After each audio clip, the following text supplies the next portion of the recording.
Well, it's official. Donald Trump just admitted the United States cannot beat China in the tech race. And in a move that no one saw coming, Trump has reversed his ban on US companies selling microchips to China and has given Nvidia the green light to export its advanced H20 microchip to China, a move worth $15 billion in market share. Now everyone, this is a massive deal as it represents a 180-degree pivot in US policy, a policy that has spanned the past two administrations through both Trump and Biden. It's amazing because for years, the US government preached the benefits of suppressing and containing China. But just listen to David Sachs, Trump's chief advisor on AI and crypto, admit the reason the United States made this decision. So Huawei is becoming much more competitive, and if you give the whole Chinese market to Huawei, it's a huge subsidy for their R&D, right? And it basically forces Chinese companies that might be willing to use the H20 to use the Huawei chip and to basically figure out the bugs, work out the kinks of the cloud matrix system, and help Huawei scale that up. So I think there is a compelling argument here that you just don't want to hand Huawei the entire Chinese market when Nvidia is capable of competing for a big slice of it. Sachs is right. Huawei has only become stronger and more resilient in the face of US sanctions. With China's back against the wall, Huawei engineers not only figured out how to survive, but to innovate at a rate that forced the United States government to shift from "we will never allow China to buy US chips again" to "let's sell some American chips to China in hopes that the Chinese will stop innovating so fast." But this moment goes far beyond microchips. Time magazine broke this story earlier this month, showcasing how Chinese universities are rising faster than ever before, seeding many to feel that Trump is ceding global leadership directly to China. The simple reality is that China is advancing at a pace never before seen in human history and continues to dominate the majority of the world's most important tech sectors. But advanced semiconductors is one of the few areas where the United States is still holding its ground. But in today's video, we'll break down the real reason Trump has made this surprising decision. We'll showcase why this reversal will not stop the Chinese from innovating and also reveal an exciting opportunity in the market where you can benefit from this trend. Let's begin. Now, the US decision to ease restrictions and allow more Nvidia chips to flow to China was seen in Beijing as a meaningful gesture of good faith, following last month's trade talks in London. Access to advanced chips and cutting-edge tech has always been at the top of China's negotiating list. Meanwhile,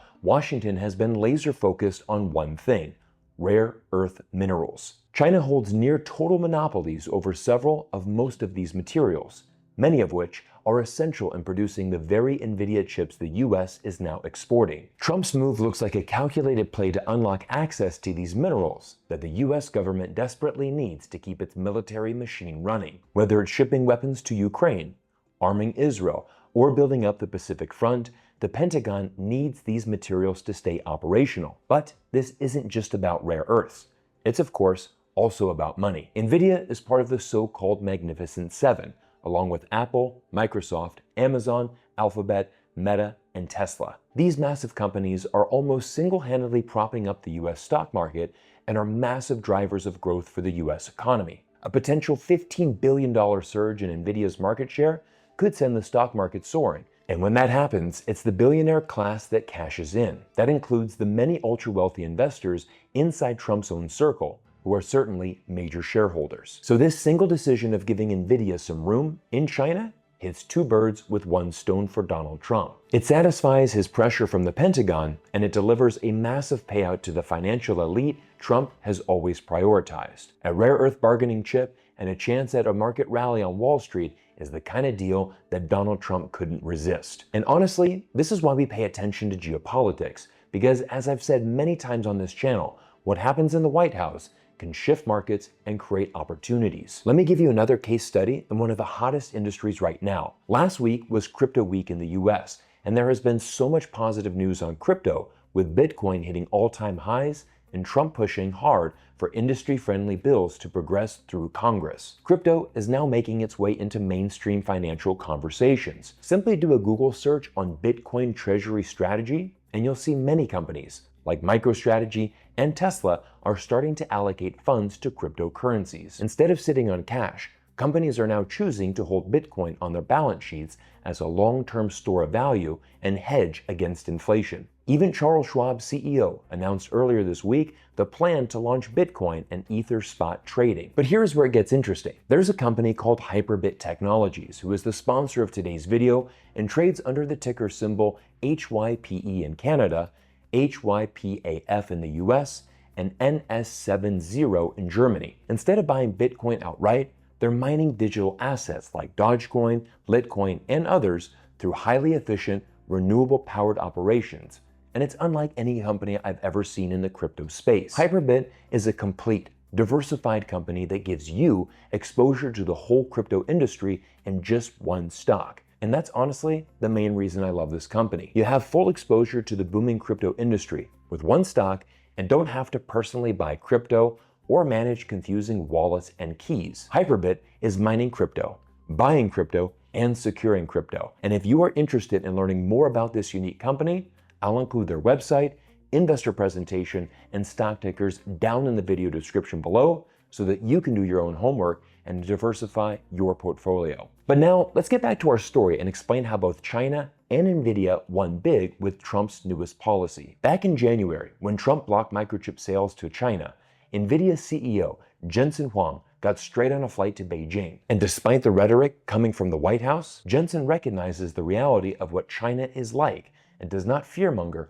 or buy into the idea of the China threat. Rather, he focuses on the win-win cooperation that China promotes, while still firmly advancing U.S. interests as a U.S. citizen. I can't stress enough how big a win this is for both Nvidia and China. Jensen Huang has gone on to say he does not care whose AI model wins. In a perfect world, the US and China would both be advancing the AI industry. They just would both be using Nvidia chips to do it. Huang has repeatedly praised China's rapid advancements in AI and has correctly pointed out that the country has by far the largest talent pool of AI researchers, being home to 50% of the world's total. In China, AI is being applied to everything from industrial applications, internet shopping, self-driving cars, medicine, and even farming. As a result, many Chinese companies have started to place orders for the chips, including Chinese tech giants ByteDance and Tencent. As Huang noted during his visits, AI has become a fundamental resource like water, energy, and the internet. This fact is especially apparent in China, where AI is already being used in cutting-edge ways that have yet to be realized in the West. The CEO's outlook towards trade and cooperation between the two countries represents an ideal model going forward, and has led him to be labeled as the best American ambassador for the US-China relationship. Just look at how Jensen reacts to Chinese technology and EVs. The technology inside is the best in the world, and I would love to. It's unfortunately not available in the United States, but that's our misfortune, not yours. I would say that the electric vehicles in China are probably, in the last 5 years, the most surprising to the world in terms of the advancement. Instead of buying into the fear-mongering narrative, Huang sees through claims of Chinese technology as a threat, but as a massive opportunity for win-win cooperation between two countries. Under this vision, Chinese automakers gain access to the US market, while American consumers benefit from affordable, modern, and climate-friendly vehicles powered by American-made Nvidia chips. It's a textbook example of what's possible when the two largest economies choose collaboration over confrontation. Mainstream media frequently talks about the technology race with China, but let's be real. Looking across the tech industries that will shape the future of our world, it's clear to see the truth. There is objectively no competition coming from the United States. Let's look at electric vehicles, which are without a doubt the future of transportation. Chinese EVs are innovating every year and providing the best quality products on the market while maintaining affordable prices for every level of consumer. Xiaomi's new SUV sold an astonishing 200,000 pre-orders in just 3 minutes and totaled a whopping 289,000 sales within just 1 hour of going live. That's not just because it's an amazing product, but because the car comes at an incredible price point of just $35,000 US. Xiaomi is just one of several Chinese companies putting out these incredible numbers. And what's America's answer? One company, Tesla, a brand bleeding global market share thanks largely to the massively unpopular actions of its CEO, Elon Musk. The Cybertruck, which was once hyped as the future of EVs, is now being mocked as one of the biggest flops in the automotive history. Sales are currently dead in the water as the Cybertruck is riddled with design flaws, recalls, and is currently sitting unsold on many dealer lots. It ranks worse than 91% of all vehicles sold in 2024. Most Americans can't afford an EV, and even when they can, they don't want what's on offer. In fact, the only reason why Tesla still stands today is because the United States has not allowed Chinese EVs to enter into the American market. All of this makes it very clear that it's not even a question to who is number one in the electrical vehicle domain. And when it comes to trains, I think we all know it's the same story. A tweet recently went viral of a frustrated American proclaiming, "How are you, as a red-blooded American, allowing China to lapse us in the transportation technology race?" But by what metric can you even call this a race? Since 2008, China has built a whopping 48,000 kilometers of high-speed rail and is expected to surpass 50,000 kilometers by the end of 2025. Meanwhile, the US currently has a resounding 0 miles of high-speed rail in the entire country. The only competition China has is itself. China has just unveiled its new maglev trains that will travel at an astonishing 600 kilometers per hour, or 373 miles per hour. This will make the distance between Beijing and Shanghai transversable in just 2.5 hours. That's literally faster than flying when taking into consideration the extra steps required in air travel. And to be honest, this remarkable transformation in train travel is personal to me, as I've actually seen and experienced it with my own eyes. I can remember taking this exact train journey all the way back when I first came to China in 2007. On my first trip to Beijing from Shanghai, I remember sitting on a hard wooden seat during an overnight train ride for 13 straight hours. The train was very slow, cramped, and honestly, extremely uncomfortable. But to go from that basic level of train to maglevs rivaling passenger jet speeds in less than 2 decades is nothing short of incredible, and a testament to just how fast technology is moving in China. But honestly, it's not just trains and cars. It's virtually every single industry of the future. Ask yourself, when was the last time you saw a noticeable change in your iPhone? Meanwhile, companies like Huawei and Xiaomi are releasing innovations every year, like sleek tri-folded phones and entirely new operating systems. Recent clips have gone viral over Huawei's new touchless file sharing, which allows you to literally grab files and drop them onto the desired device destination. But what's most amazing is that all of these future technologies require massive energy outputs. Instead of recognizing this fact and building out its energy supply, United States energy generation has stagnated for decades. At the same time, China has been well prepared, producing exponential energy growth on par with the pace of technological innovation. While the United States is doubling down on drilling for fossils, which is a toxic industry with its days numbered, China is going in the exact opposite direction. Followers of this channel will know that there is a constant stream of hopeful stories about China's breakthroughs in renewable energy. In just the past year, we've covered stories on fusion reactors, thorium reactors, and massive infrastructure projects in hydro, solar, and wind. And honestly, all of these projects will change the future of how our world depends on energy. But once again, it begs the question, where is the competition? When was the last time you heard about a new dominant EV model coming from the United States? A new high-speed train, a cutting-edge renewable energy technology?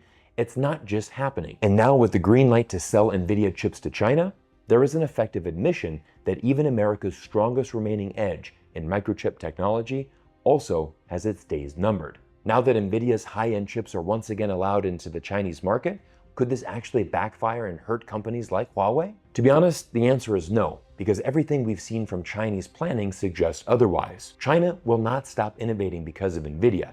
In fact, I'm fully confident in predicting that China will develop domestic chips that match or even surpass those currently produced by the US and Taiwan in the future. It's only a matter of time. Chinese leaders are not naive, and the last 8 years have shown them that American policy is volatile and subject to sudden reversals. Chinese leaders understand that strategic independence remains essential, and that's why developing advanced domestic chip-making capabilities continues to be a national priority for China, and why the Chinese simply won't let their foot off the gas. Like it or not, China is not going anywhere. It's not a threat to be contained. It's a global force that has already arrived, and it's reshaping the world as we speak. The sooner people in Washington and Wall Street accept that, the sooner we can start building a future that actually works for everyone. What we're witnessing right now with Nvidia is proof that cooperation works, not hostility leads to real wins for businesses and for ordinary people. This deal is a win for Nvidia. It's a win for China, and it's a win for the United States. But most importantly, it's a win for the idea that the world's two largest economies don't have to be locked in a zero-sum game. Because as I often say on this channel, when the United States and China work together, the entire world wins. Not just in profits and production, but in the progress of civilization itself. It's time to be honest. The idea of decoupling was always a fantasy. The global economy doesn't work like that, and it never did. Supply chains, talent, and innovation are all deeply intertwined. And if you're serious about being part of the future, you simply can't ignore China.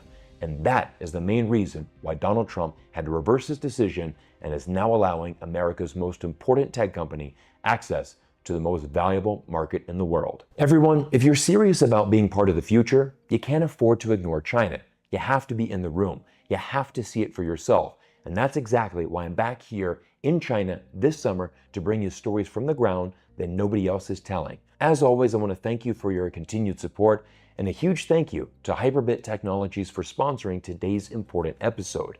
If you are bullish on the crypto industry like I am and want to get exposure to the industry from a single company, I think that HyperBit Technologies is a great play, but I want you to take some time, read their investor presentation, which I've linked down below in the description. Thank you for your incredible support, and I look forward to seeing you all in our next video soon.